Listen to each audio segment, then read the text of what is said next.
находясь в Москве в период, который является далеко не самым лучшим в российско-турецких отношениях по причинам, которые прекрасно известны.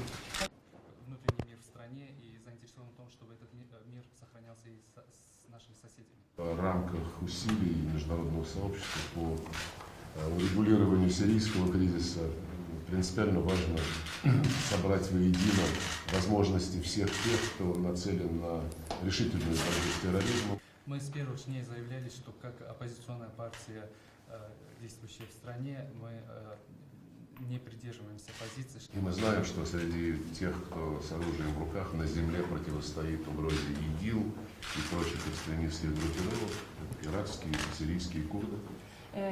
Мы открыто заявили и критиковали действия правительства, когда было принято решение. И Россия, участвуя в антитеррористической операции в Сирии по просьбе сирийского правительства, готова активно сотрудничать с теми, кто на земле воюет с этой угрозой.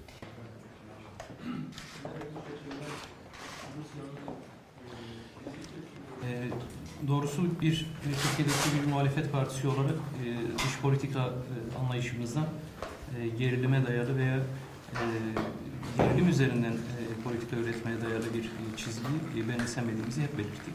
Rus-Türk ilişkilerinin zor bir dönemden geçtiği bir zamanda Moskova'ya geldiğiniz sebepleri herkesçe malum.